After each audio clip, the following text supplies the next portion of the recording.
यह कहानी एक औरत के इर्द गिर्द घूमती है जो जानती है कि शहजादा बाहर से बेहद निर्दयी और औरतों को कैद करने वाला आदमी माना जाता है, लेकिन फिर भी वह उससे बिल्कुल नहीं डरती क्योंकि वह जानती है कि शहजादा उससे अपनी जान से भी ज्यादा मोहब्बत करता है। पिछली जिंदगी में उसी औरत को उसके अपने परिवार और मंगेतर ने जिंदा जला दिया था और मरते वक्त उसने देखा कि वही शहजादा उसकी मौत का बदला लेता रहा और आखिर तक उसके साथ रहा। मरने के बाद उसे एहसास हुआ कि जिसे वह एक खिलौने की तरह कैद समझती थी, वही शहजादा असल में उससे सच्चा प्यार करता था। और इसी पछतावे के साथ उसने दुआ की कि अगर अगला जन्म मिले तो वह शहजादे की मोहब्बत का पूरा हक अदा करेगी। खुदा ने उसकी दुआ सुन ली और वह वक्त में पीछे लौट आई, उस दिन जब वह अपने मंगेतर के सामने दहेज लेकर गिड़गिड़ा रही थी।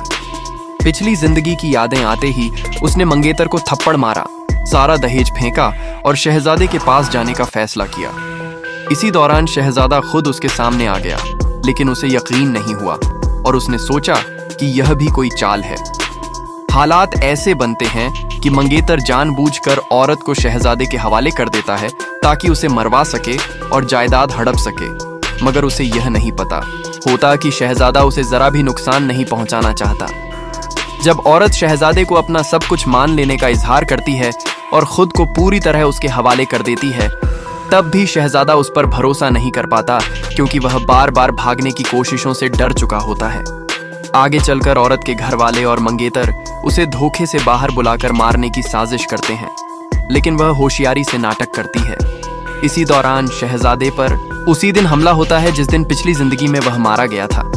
वक्त पर पहुंचकर औरत अपनी जान की परवाह किए बिना शहजादे को अपनी बाहों में ढक लेती है और कातिलों के सामने खड़ी हो जाती है। वह एक कमजोर औरत होते हुए भी हथियार उठाती है और आज पहली बार अपने प्यार के लिए मरने को तैयार हो जाती है ताकि इस जिंदगी में शहजादे की तकदीर न बदले और उसकी मौत को रोका जा सके।